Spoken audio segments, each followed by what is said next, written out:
माझं आजोबा आबा यांच्या पुण्याईनं आणि माझ्या आईवडिलांच्या म्हणजे सगळं 100% त्यांचं त्याग असेल, कष्ट असेल, परिश्रम असेल.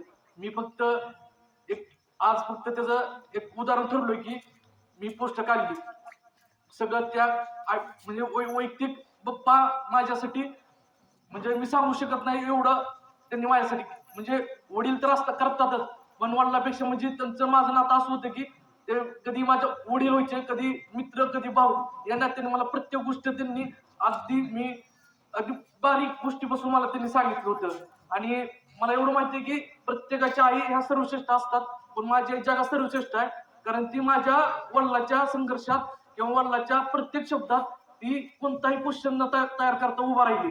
जास्त वेळ घेत नाही, फक्त या परीक्षेचं महत्व सांगतो आणि थांबतो की मी माझं BS ॲग्रिकल्चर वसंतराव नाईक मराठवाडा कृषी विद्यापीठ परभणी येथून केलं 2019ला. नंतर मी डॉक्टर बाळासाहेब सावंत कोकण कृषी विद्यापीठ दापोली येथे MSc इन ॲग्रो फॉरेस्ट्री या विषयामध्ये केलं 2022ला.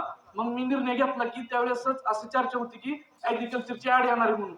मग त्याला म्हटलं आता आपण एवढे 4 वर्ष केले, 2 वर्ष MScला घालवले, 6 वर्ष आपला ॲग्रिकल्चर चांगला अभ्यास आहे आपण करू. मी पहिल्याच प्रयत्नात माझी प्री निघली. असं म्हणलं जात होतं की कुणाची एक 4-5 वर्ष अभ्यास केला तर प्री निघत नाही, पण माझी 3च महिन्यात प्री निघली. मी प्री दिली.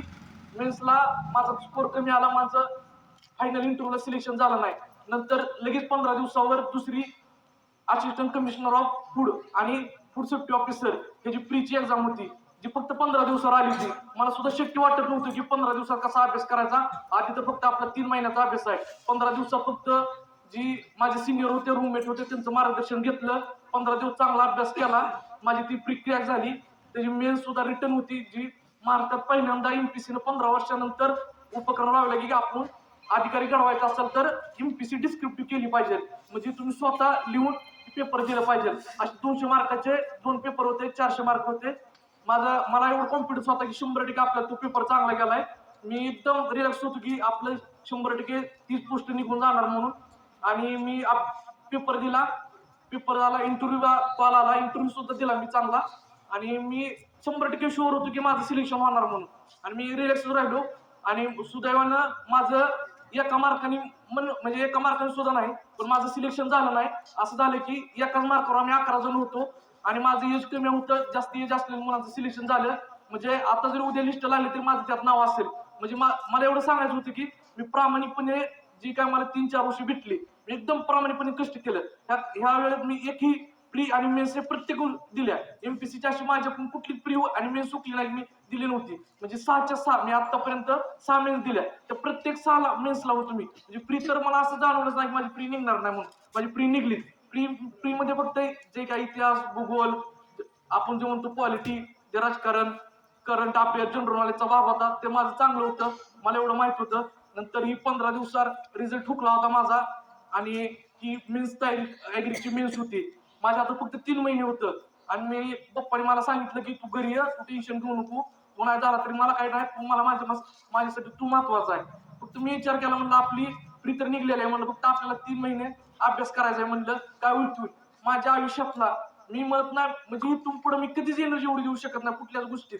एवढी मी 3 महिने दिलं. मला एवढं माहित होते आपण जर 3 महिने दिलं तरच आपलं काय इथून पुढं आपण MPSC टिकणार नाही तर टिकणार नाही. मी 3 वर्ष तहान भूक म्हणजे मला माझी मेसची जे जेवण घालणार ते मला यार तुझं काय चाललंय कळत नाही. तू कधी येतो, कधी जेवतो, 10 मिनिटं जेवतो, 5 मिनिटं जेवतो.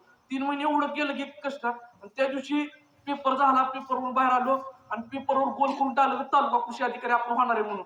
त्यावेळेस सांगितलं पेपर झाल्या 5 वाजता.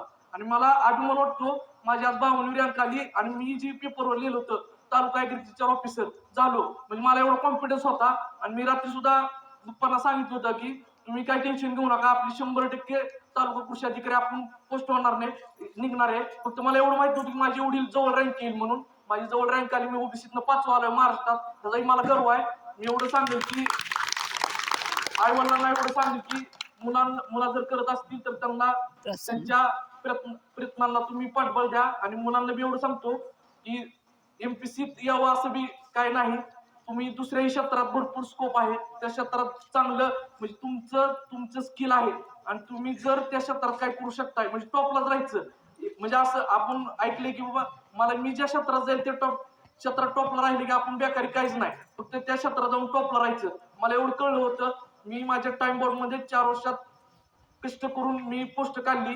मला याचं सार्थक झालं, माझ्या आईवडिलांचं सार्थक झालं, त्याचा मला अभिमान आहे. माझ्या या आनंदाच्या क्षणात तुम्ही वैयक्तिक माझ्या आयुष्यात तुम्ही सामील झाला. सर्व मान्यवरांच्या उपस्थित माझा सत्कार केला, याबद्दल मी सर्व ग्रामस्थांचा सर्व मान्यवरांचा आभार मानतो आणि कार्यक्रम संपला असं जाहीर करतो. 2 मिनिट.